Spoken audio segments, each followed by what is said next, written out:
quiero hablar de la importancia de descansar en el Señor y que Jesús es nuestra roca, nuestro cimiento. Pero antes de empezar la prédica quiero hacer unos comentarios y leerles algo sobre la feria que acabamos de pasar de San Giving. Creo que es apropiado, porque a veces una de las preocupaciones que yo tengo es lo lejos que nos hemos ido de los principios de este país. En el 1621, 50, los primeros americanos, que eran puritanos, separatistas, calvinistas en su mayoría, se reunieron con 90 americanos indios de verdad, que estaban aquí antes de ellos. Y en 3 días celebraron la primera cosecha para darle gracias al Señor. Años después, en el 1777, George Washington, después de la guerra de Saratoga, promueve el concepto de celebrar la fecha de dar gracias como algo oficial en ese momento. Los Estados Unidos como país no existían, eran 13 colonias. Y más adelante, en el 1782, noviembre 28, hace 232 años, la Confederación Continental, que era la que básicamente era la agrupación de estados en la colonia, declararon el Día de Acción de Gracias y después fue formalizada por Abraham Lincoln en el 1863. Este tidbit de historia, que va y los aburre, es importante porque demuestra que el comienzo de este país era dándole gracias al Señor, reconociendo que todo lo bueno viene de Él. Y les quiero leer algo que fue firmado en el 1782 por esa Confederación Continental. Y dice lo siguiente: es la indispensable obligación de toda nación de no solo ofrecer su súplica al Dios Todopoderoso, el dador de todo bien, por su gracia y cobertura durante nuestros momentos de conflicto, pero también en una manera solemne y en público, a vista de todos, alabar al Señor por su misericordia. Declaramos este 28 de noviembre como un día de gracia a Dios por toda su misericordia y confirmamos nuestro agradecimiento al Señor con una obediencia alegre a sus leyes y promoviendo el fiel seguimiento de su palabra, que es la base de toda prosperidad pública y felicidad nacional. Hoy sería imposible que ningún ente gubernamental firmara tal documento.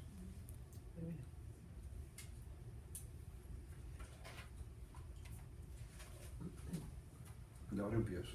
¿Cuántos de ustedes se han levantado a medianoche en la oscuridad de un espacio y se han tropezado golpeándose ese dedo chiquito del pie? ¿Recuerdan el dolor cuando ese dedo chiquito se encuentra con la pata de la cama? Ahí uno pierde toda tranquilidad, toda paz que tú tenías durmiendo. Se acabó la noche en ese momento. Ese dolorcito se te queda contigo por largo rato. Yo viajo, desafortunadamente, bastante, mensual, a veces 2 veces al mes.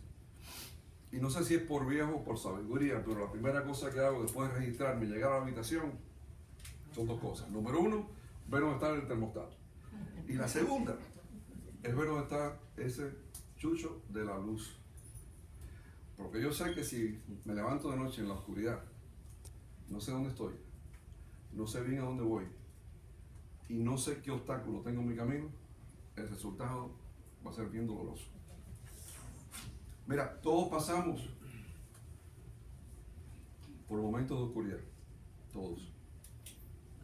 Y la ausencia de la luz, la ausencia de entendimiento, de conocimiento, la ausencia del discernimiento,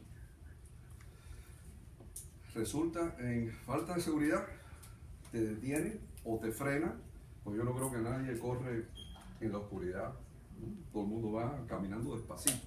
Y mientras más oscuro, más despacio. Y si hay una oscuridad total, te paras. No sigues. En la oscuridad no tienes entendimiento. Es la falta de entendimiento. Te entra la duda, te entra el miedo, temor, la incredulidad. Todas las cosas que van en contra de la fe. Y la metáfora de los espacios oscuros, de la oscuridad, son las circunstancias nuevas para nosotros. Todo lo nuevo que tú encuentras en tu vida es el momento oscuro. Pero si tú sabes dónde está el chucho, si tú sabes dónde está la luz esa,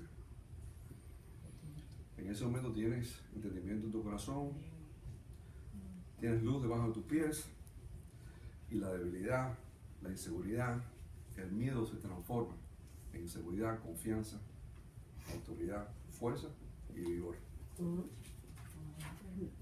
La palabra es la luz. Amén. Es el entendimiento de lo que tienes frente de ti. Y ese entendimiento, ese resplandor, anula todo tipo de freno que pueda venir en tu vida cuando estás pasando por espacios oscuros. Si vamos al libro de Samuel, 2 Samuel, capítulo 22, versículo 29 al 30, dice la palabra: tú, refiriéndose al Señor, eres mi lámpara, Jehová. Mi Dios alumbrará mis tinieblas. Contigo desbarataré ejércitos y con mi Dios asaltaré muros. Y el Salmo 119, del 104 al 105, la palabra dice: de tus mandamientos he adquirido inteligencia, por tanto he aborrecido todo camino de mentira. Y esta es la parte más linda para mí. Lámpara es a mis pies y lumbrera a mi camino. Yo digo de nuevo, la palabra es la luz. Siempre existió. Siempre existió. Igual, la electricidad existía. Porque Isaac Newton no la descubrió hasta el siglo XVIII. No quiere decir que no existía. Al igual que un niño, a los 5 o 6 años se tira un trampolín y descubre por primera vez la gravedad. No quiere decir que no existía antes, sino simplemente que no la había descubierto, pero existía. Esa palabra está ahí para ti y para mí. Amén. Es la palabra que alumbra tu espacio, que alumbra tu camino. Pero si tú no abres esa Biblia que tienes contigo, si tú no lees la palabra, si tú no la recibes, si tú no la escrutinas, si tú no meditas en esa palabra y esa palabra no te da revelación, es como si no estuviera ahí. Es como si el chucho de la luz que está ahí no estuviera para ti. La prédica de hoy es titulada Descansa en mí. En Efesios 1:18, aquí Pablo le escribe una carta a los Efesios y le dice: el Padre os da espíritu de sabiduría y revelación en conocimiento de Él, alumbrando los ojos de vuestro entendimiento. Mira, cuando todo va bien en tu vida, cuando el trabajo todo está bien, las finanzas están mejor que nunca, no te duele ni un callo, te estás llevando perfectamente bien con tu esposo, hace todo lo que tú le digas, todo está súper bien. En esos momentos todo se da por sentado. Everything is taken for granted. Es rara la vez que durante la luz del día tú te preocupas de la noche o de la lámpara que vas a necesitar, que necesitas un flashlight, etc. Y no es coincidencia que más hombres buscan al Señor, se convierten en una cárcel, en un calabozo, entre 4 paredes, que en el boardroom de una compañía de Fortune 500. Entre esas 4 paredes, en esa soledad, en ese hueco, solo el poder del Señor y la gracia de Él puede quitar los obstáculos en los caminos. Mira, yo en la primera prédica hablé mucho de mi testimonio y las cosas con Daisy y cómo yo llegué a Alfa Omega y todo el tema de yo ser romano, católico y apostólico, etcétera, etcétera. Pero yo fui criado católico bajo el precepto de que yo era el fruto de mis buenas acciones. Si yo era un niño bueno, me portaba bien, yo iba al cielo, todo iba a estar perfecto. Más adelante, no solamente que era el fruto de mis acciones, pero de mis asociaciones, con quien yo me reunía, y de mi ambiente, a donde iba, donde estaba. Y para mí fue un paradigm shift el pensar y entender que yo fui criado en la imagen de Dios y que al recibir al Señor, yo en ese momento era coheredero con Jesús, yo había sido justificado y que tenía todas las riquezas y todo el poder y autoridad que Él tenía. Cuando leemos la palabra en Juan 14:27, donde dice, la paz os dejo, mi paz os doy. ¿Ustedes han pensado lo poderoso que es ese mensaje? Si a ti te duele algo, tú tienes paz. Si estás preocupado de cómo vas a pagar la letra del carro, o si vas a poder cumplir con el pago de la hipoteca de tu casa, ¿tú tienes paz? Si tienes un problema en tu casa, tu hija se acaba de ir, tienes un problema con un hijo en droga, ¿tú puedes tener paz? Al momento tú tienes paz en tu corazón, todo está bien en tu vida. Y eso es lo que nos dejó el Señor. Cuando somos coherederos, no solamente somos coherederos de todo el oro y la plata, de la sabiduría, de la autoridad, del poder, pero también de la paz. Pero solo una condición, y lo dijo Dialma hoy, cuando se refería a la oración que hizo con Lili. Si lo puedes creer. Creer al 100%, no al 90%.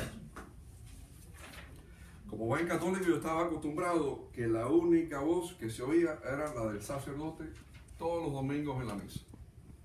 Con varias excepciones de algunos versículos, oraciones que los feligreses, juntándome a mí, repetíamos en el mismo punto de la Eucaristía de ese domingo. El concepto de hablarle a las circunstancias, el concepto de que con mi boca, con nuestras palabras, podíamos cambiar nuestras circunstancias en Cristo Jesús, para mí era un concepto totalmente de otro planeta. Y si vemos los casos de esta gente que se han hecho multimillonarios, los motivational speakers, en cualquier revista de InFlight Magazine te encuentras un tipo de esto que te está vendiendo, vayas a un seminario, etcétera, etcétera, pagas un video, etcétera. Todos ellos tienen un denominador común, y es que promueven el poder de declarar condiciones positivas en tu vida, y que si las crees y cambias tu actitud, cambias tu futuro. Y en gran parte esas enseñanzas están basadas en las Escrituras, en gran parte. Lo único que se quedan cortos, pues no promueven al autor y maestro de las enseñanzas. Yo me desarrollé en las escuelas públicas de este gran país, desde el tercer grado, cuando llegué de Cuba, hasta niveles post-universitarios. Pudiera decir que soy un producto de esos medios. Medios que calificaban antes, hoy también, más aún, todo lo espiritual como el antítesis de lo intelectual. Si tú eras espiritual, eras un estúpido. Simplemente no podías formar parte de un grupo intelectual, esotérico, si tú creías en Dios y si estabas pensando en las cosas espirituales. Nunca asistí a una escuela jesuita ni cristiana en mi vida. Para mí mis héroes eran Newton, Alexander Graham Bell, Edison, Abraham Lincoln, José Martí. Una enseñanza que donde todo el enfoque era en los logros del hombre. Es más, en los estudios de la ciencia, cuando yo estaba de muchacho, todo bajo la influencia de Charles Darwin, científico del siglo XIX, con una teoría de evolución que le arrebataba todo crédito de Dios sobre la creación del hombre y la sustituía con unas ideas de un proceso biológico de adaptación, survival of the fittest, donde no había intercesión de Dios en el proceso. Más allá, en cuanto a la filosofía, literatura, uso de razonamiento, ciencias, desde el siglo XVII, el filósofo René Descartes, muy conocido, tenía un lema, cogito ergo sum, que eso en inglés, todos los muchachos que iban a la universidad se lo aprendían rápidamente, que era I think, therefore I am. Donde el foco central era el hombre, totalmente, no Dios. Es más, en el siglo XVII el Papa en ese momento trató de que lo sacaran, ¿no?, etcétera, al hombre. Y otros filósofos hasta el siglo XX que influenciaron la literatura, sociología, llevando todas las enseñanzas y pedagogías en las escuelas y universidades lejos de Dios, como Jean Paul Sartre, Nietzsche, famosos existencialistas. Todo con un enfoque en el yo, donde Jesús y Dios eran muy lejos de la ecuación. Y no es coincidencia que en mi caso particular, desde joven universitario, el énfasis mío todo era en self-reliance, autosuficiencia. Mi entendimiento y mi creencia en ese momento es que lo que era importante en mi vida era el estar más preparado que la persona que estuviera a mi derecha o a mi izquierda.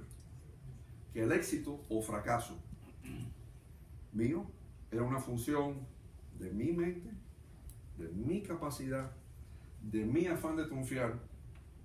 Dios no era parte de la ecuación. Yo abrí una Biblia por primera vez hace 20 años. Y mi entendimiento de la palabra, mi nivel de fe, nunca habían formado parte de mi vida. Yo viajaba y siempre veía que en las mesitas de noche había una Biblia. Yo nunca se me ocurría abrir esa Biblia. Nunca, no, ni la primera página. Nunca había sido parte de un proceso de autoevaluación. En los report cards que yo le daba a mis padres, nivel de fe, conocimiento de la palabra, no era un nadie. No era parte de mi ambiente el pensar en eso. Yo me recuerdo que en el marzo 2003, en ese momento estaba haciendo un proyecto que se llamaba The Aston en Coral Way. Comenzó un proyecto de renta y en marzo lo cambiamos a un proyecto de condominio. Yo no sé si ustedes han tratado de refinanciar algo de su vida, cambiar los términos, las condiciones de un préstamo, bien sea de una casa, de un carro, de un proyecto más aún. Los banqueros no quieren cambio. Los prestamistas odian los cambios. Los socios capitalistas también. Los abogados lo vuelven loco a uno. Ese refinanciamiento a mí me tenía mal. Y para hacer las cosas más difíciles y los retos más grandes, en marzo de 2003, George W. Bush decide sacar a Saddam Hussein de Irak. Y los Estados Unidos atacan a Irak. En abril, un mes después, no una, no dos, no tres, pero todas las ventas que teníamos hasta el momento, las perdimos. Entre el refinanciamiento y la pérdida de las ventas, yo estaba que no dormía, tenía un nivel de estrés, yo no sé ni cómo Daisy podía vivir conmigo, irritado con todo el mundo. Si me decías algo te arrancaba la cabeza. La paz de Jesús que Él nos dejó no estaba en mi corazón. Yo venía de una manera de pensar donde todo giraba alrededor del yo, donde todo caía en mis hombros. Y no sé si fue por complejo o por orgullo, pero ni a mi padre, que en paz descanse, no le contaba lo que estaba pasando en mi vida en ese momento. Entre el refinanciamiento y la pérdida de las unidades en ese momento, ese proyecto de The Aston estaba a un dealing de fracasar. Y yo lo tenía en todos mis hombros. No me podía quitar el peso. Yo había recibido a Cristo años antes, pero todavía estaba en pañales. Yo no había aprendido la palabra. No me había metido en la palabra. Y no le daba el crédito a Daisy.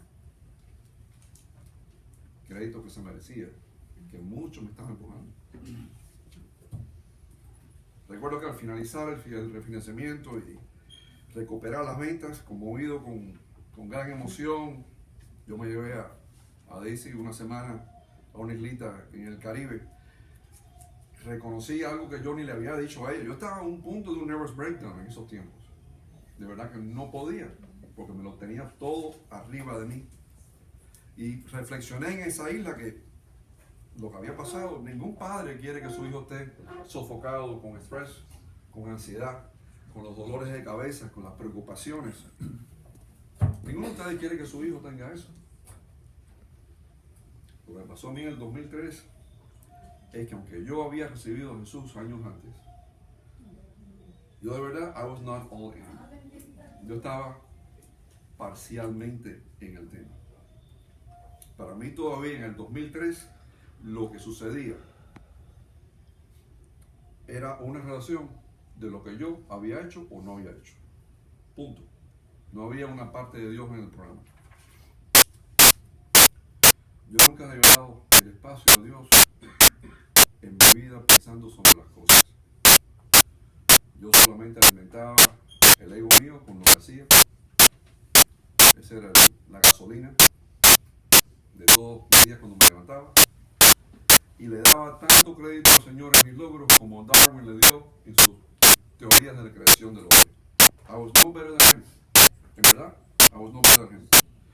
Si era cristiano, sin duda, había recibido al Señor, pero estaba bien lejos de Él. Estaba bien lejos de entender que el éxito, en verdad, es poder descansar en su palabra. Amén. En Juan 14:13 dice: todo lo que pidieres a mi Padre en mi nombre, Amén. lo haré. ¿Te imaginas lo poderoso que es eso?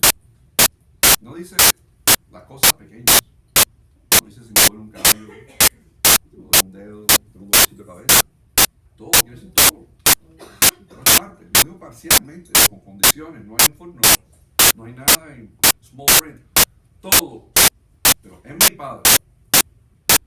No es en la caridad del pobre, no es en la santa lámpara que tenía tu abuela en la esquina cuando entrabas en la casa.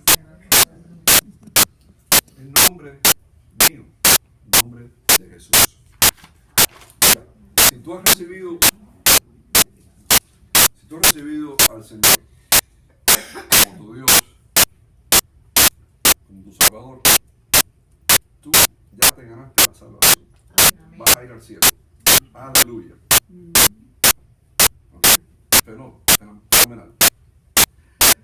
Pero si tú no vives en la palabra día a día y descansas en ella, aquí en la tierra vas a tener un dolor de cabeza y una miseria completa. No una con otra no conlleva. La salvación no quiere decir que vas a estar aquí como Carmelina. No. Tienes que estar en la palabra y eso es muy importante y es parte del mensaje de hoy.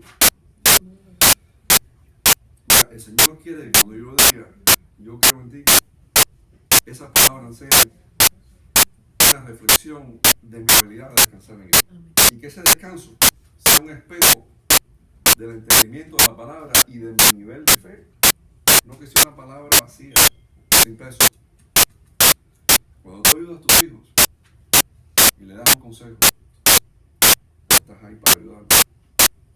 Lo que más te agrada es lo leal y la obediencia que ellos demuestran en ese consejo que tú les has dado. Ese descanso también lo quiere nuestro Padre Celestial. Yo sé que no es fácil.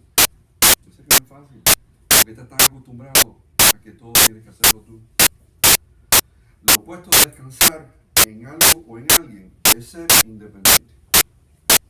¿Estamos de acuerdo que esa es la antítesis de descansar? Que cuando es independiente conlleva una separación.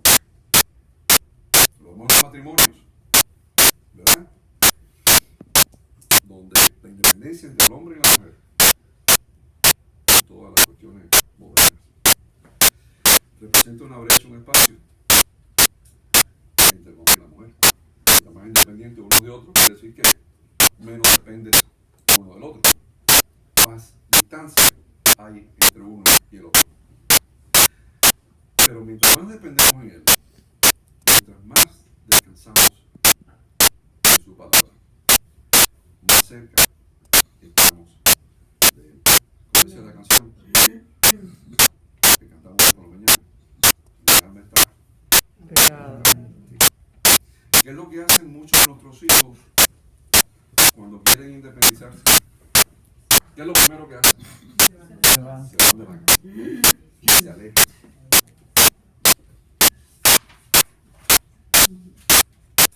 Vamos a ir a Lucas. Y si tienen hambre, ya estamos en la recta final. Vamos a Lucas capítulo 8, versículo 22 al 25. ¿Quién lo quiere leer? Era tu hermana. Ya abrió la Biblia. Lucas. Capítulo 8, versículo 22 al 25.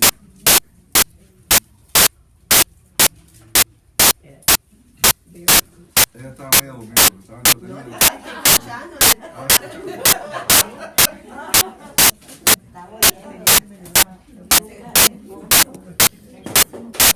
Voy.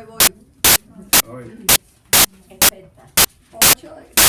capítulo 8, Lucas, capítulo 8, 22. versículo 22 Ok, al 25. voy. Aconteció un día que entró en una barca con sus discípulos y les dijo: pasemos al otro lado del lago. Y partieron. Pero mientras navegaban, él se durmió y se desencadenó de una tempestad de viento en el lago. Y se anegaban y peligraban. Y vinieron a él y le despertaron diciendo: Maestro, que perecemos. Despertando él respondió, reprendió al viento y a las olas, y las olas cesaron, y se hizo bonanza. Y les dijo: ¿dónde está vuestra fe? Y atemorizados se maravillaban y se decían unos a otros: ¿quién es este que aún los vientos y las aguas manda y le obedece? Amén. Gloria a Dios. Mira, no sé, ¿alguno de ustedes ha ido a Israel? Yo antes de ir a Israel he estado, gracias a Dios, he estado 2 veces con mi señora y con Willy, con Mati y Alexia. La primera vez antes de ir, fui al mapa bien para estudiar, demostrar, etc. Cuando yo veo, dice Sea of Galilee, veo que en el mapita era sentado. Esta gente, qué exagerados son. Con un laguito. Mira, estando en ese laguito, la última vez con el pastor montado en un barquito que lo llevaban de un lado al otro, en menos de 5 minutos se levantó una tempestad que a mí, yo me asusté. Yo me asusté. En otras palabras, ese laguito le pusieron Sea of Galilee por una razón. Se levantaba una tormenta en cualquier momento. En cualquier momento. Y este passage es muy interesante. Porque él le dice: pasemos al otro lado del lago. Y él se durmió. Y después vinieron a él y le despertaron. Vinieron a él, quiere decir que no estaban juntos en el barco. Recuerden que Jesús en muchas ocasiones usaba el barco cerca de la orilla como el púlpito para predicar. De manera que él tenía ya, la gente son de costumbre, y él no era diferente a nosotros. Uno se acostumbra, yo me acostumbro a sentarme en un lugar y me sigo sentando en ese lugar. Ustedes hacen la misma cosa, estoy seguro. Cuando se sientan a cenar, cada uno tiene su lugar. Él tenía su lugar en el barco, y era en la proa. Y cuando lo despertan, él respondió y le habló a las olas, le habló al viento. Mira, yo sé que como tú no fuiste entrenado a descansar en nada o en nadie, o dormir durante la tormenta. Mi padre siempre me decía: oye, Willy, no te duermas los laureles. Me tenía me tenía a la una mi mula. Mi padre me tenía con un látigo. Dice que tenía que estar, yo quedarme, descansar y dormir. Eso no era parte del vocabulario nuestro en la casa de los Bermejos. Y siempre pensé que mis recompensas siempre eran el factor de mis frutos, de mis esfuerzos solamente, de mis logros. Por eso los discípulos, cuando estaban en el barco y vieron que se levantó ese mal tiempo, les entró un pequeño ataque de nervios, igual que estaba yo durante el refinanciamiento del acto. Sabía que me había metido en camisa de 11 varas y ellos también. Ellos no sabían qué hacer, si se hacían moño o pajarillo. Estaban sin red, hizo las velas y Jesús tirando el quinto sueño en la proa del barco. En la proa del barco, cualquiera de ustedes que sale y navega sabe que es la parte que más se mueve, que más se moja. Y cuando hay un mal tiempo es en verdad la más peligrosa. Y Jesús estaba durmiendo, que es el máximo descanso. Si ustedes piensan que ustedes pueden descansar algo más que cuando duermen, díganme, ¿en qué momento pueden descansar más de cuando están durmiendo? ¿Te imaginas el mensaje que Jesús le mandó a los discípulos sobre el poder de descansar? Dejar que el Padre haga todo el heavy lifting. Y el poder hablar de las circunstancias. Mira, un ejemplo. Si tú estás en tu lugar de trabajo, o puede ser en tu casa, y hay un conflicto entre varias personas, algo que debería haber salido bien, sale mal. Y no hay justificación. Alguien cometió un error, algo que todo el mundo esperaba, o un gran problema. Hay que arreglarlo. Y el jefe o el cabeza de familia tiene dos maneras de actuar. Uno puede gritar, empezar a echarle la culpa uno al otro, decir malas palabras, perder control de la situación. Otra persona puede ser calmado, puede no señalar la culpa, puede hablar con una voz ecuánime. ¿Con cuál tú te sientes más confortable en seguir? ¿El que descansa? ¿El que es ecuánime? ¿O el que le da un ataque de nervios, está gritando y acusando a todo el mundo? Yo me río mucho con Daisy. Aunque Daisy es excepcional, lo que no tiene sentido de humor. Y yo siempre, Daisy anda con su iPhone, que es su nueva arma de ataque. Tiene un app, que es un app del tiempo, donde ella está con el tiempo, que si ahora dice el app que está supuesto a lloviendo, ella sale afuera y se pone brava. ¿Por qué? Que no está lloviendo. Dice, mira, si Daisy hubiera estado en esa barca con Jesús, ella hubiera sacado su app y le hubiera dicho a Jesús, mira, la precipitación arriba del galería va a ser tantos nudos de viento, la marea subió tantos metros.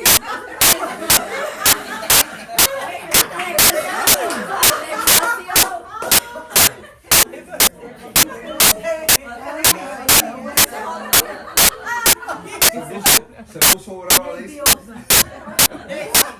Tienes otra pasasilla.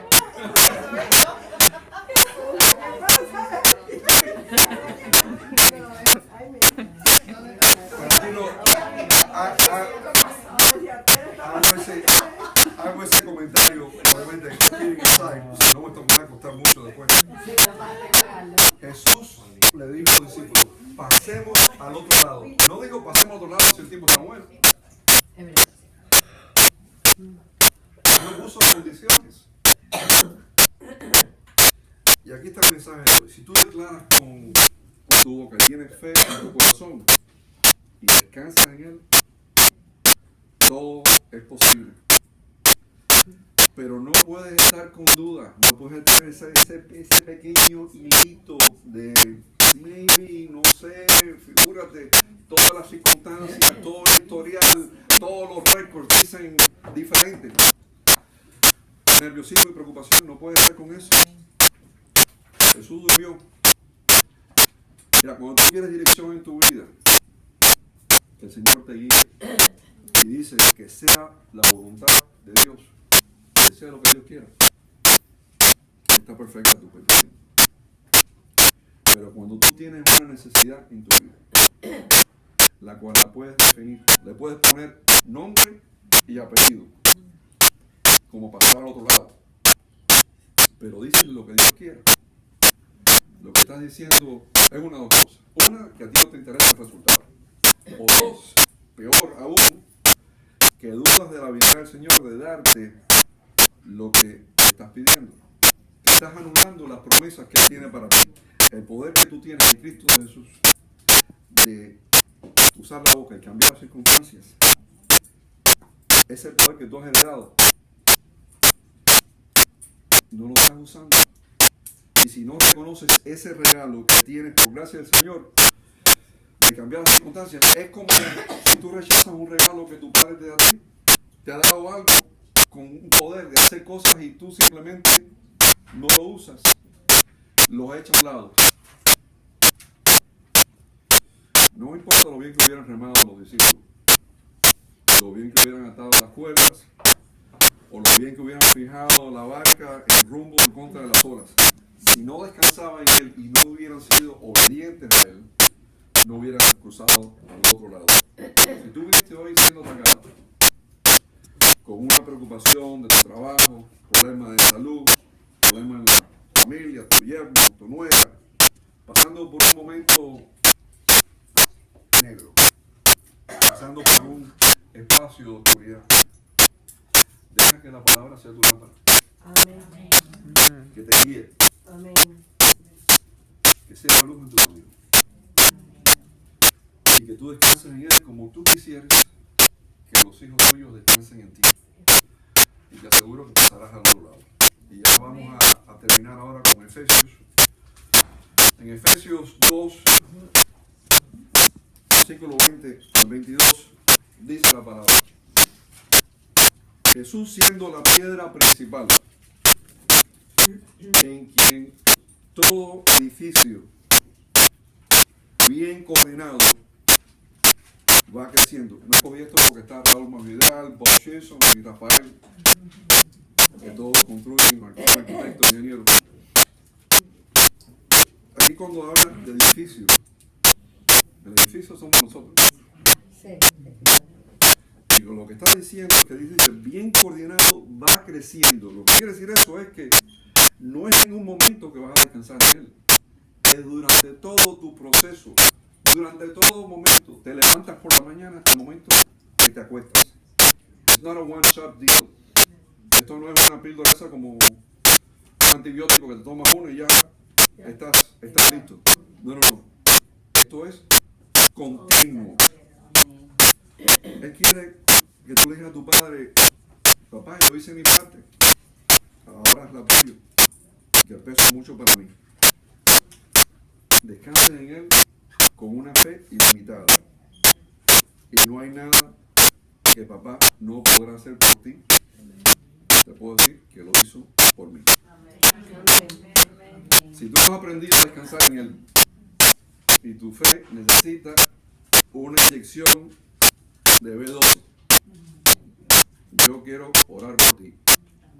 Y si estás aquí y siempre has creído en Jesús, has creído siempre en Dios, lo amas, pero nunca lo has recibido públicamente como tu Señor, como tu Dios, como tu Salvador,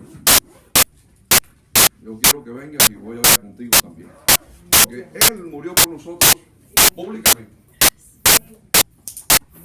enfrente de todo el mundo, en cuero, avergonzado, humillado, torturado, y lo hizo por ti, lo hizo por mí.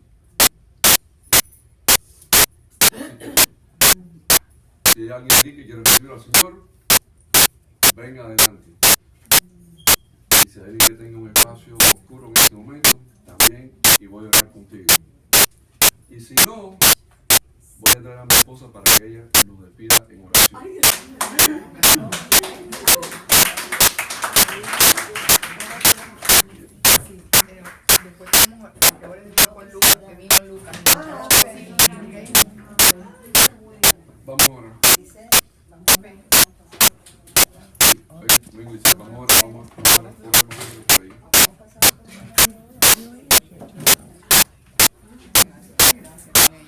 Bobby, do I turn it off? Ahora lo prendo y por ahí. Yo quiero que Diana ore por Lucas. Gracias, Padre, te doy por este bello día que te hiciste para nosotros, Padre, por el milagro que acabamos de ver todos, que somos testigos, Padre amado. Gracias te doy por mi esposo, por mis hijos, por mi alma que se para aquí todos los sábados y nos da palabra masticada, que ella da de su tiempo para estudiar y traérnoslos aquí. Gracias, Padre, por todas las personas que han venido hoy, por su familia, por su descendencia. Te doy las gracias porque no es solo los jueves, el jueves día de Thanksgiving, es todos los días que damos las gracias. Ahora, Padre, quiero bendecir a cada persona que haya puesto, que haya sembrado aquí semilla.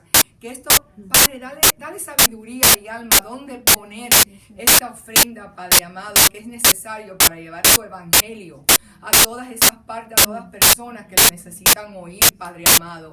Oh, te adoramos, te bendecimos, te decimos que tú eres el Shaddai, el Dios todopoderoso. Para ti no hay nada imposible, Padre amado, si lo podemos creer. Oh, Padre, gracias. Gracias, yo bendigo a cada persona y a su descendencia, Padre, la cubro con la sangre de Jesús, cubro sus carros, Padre amado, y ahora nos despedimos de ti, pero nunca de tu presencia. Lidia, te damos gracias, Padre, por Lidia, porque ya oramos, ya oramos por ella, Padre, y solo estamos en acción de gracias. Que ella está sana desde la cabeza hasta los pies. Y te decimos a ti, Satanás maldito, que no puede venir contra ella ni contra nadie, que estamos aquí. En el nombre de Jesús, tú fuiste vencido en la cruz del Calvario y nosotros tenemos autoridad en ese nombre de Jesús. Gracias, Padre. Te doy. Amén. Ahora ven, Lucas. Traigan, que estén todo el mundo la mano.